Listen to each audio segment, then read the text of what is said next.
What was your talk on this morning? Melissa and I talked about the power of purpose. So really connecting with why an organisation exists and why you as an individual are on the board, and what your personal cause is, what your personal pull is that connects you to that organisation. You see a lot of organisations and you talk to them a lot about the purpose. Are there sort of any common themes that you see in the personal preference, or are they all different?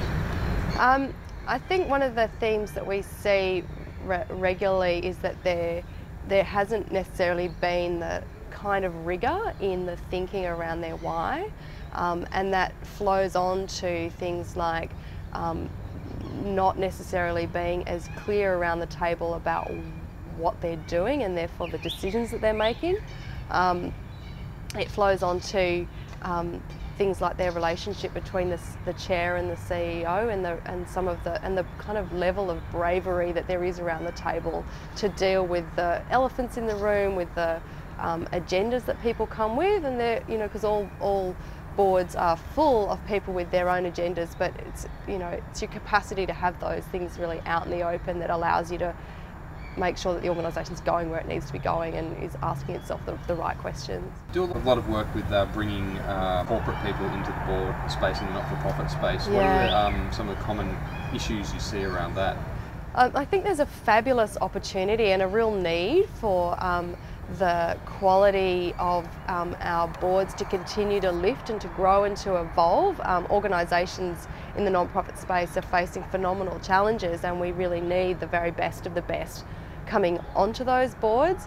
I think what's challenging is that we don't necessarily have people in corporates exposed to an understanding of what that means, and therefore what they need to bring and the questions they need to ask themselves. So doing a piece that allows them to clarify what it is that they would be bringing, what their purpose is, and therefore what organisations are a good fit for them, and having a really good sense of what leading thinking looks like in the non-profit space, so that actually as they move in they can really add value because they understand which bits are the myths and which bits are the reality, what are expectations that are appropriate and which are ones that are not, and what's their need and how can they actually contribute that. Yeah. Can you tell us a little bit about your new endeavour? Leadership space.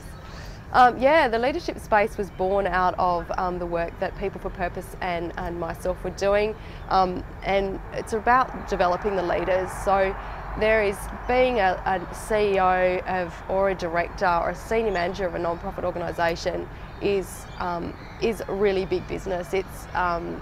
It's challenging, it's complex, it's fast moving, and being able to navigate that and navigate it well means that you need to understand yourself, you need to know what your blind spots are, and you really need an opportunity to have really constructive and powerful conversations about how to fix that. So I established Leadership Space to give people that support and challenge and development opportunities. So I work one-on-one with CEOs and directors and senior managers, and it's a blend of the hard stuff, so things like strategy and structure and process, which is from my consulting background, and the soft stuff, which is about how do I work with power and politics and personalities and values and purpose to actually get where I'm going and resolve those pieces that are interpersonal, so between me and the chair or myself and a senior manager within the group. So how do we get a senior management team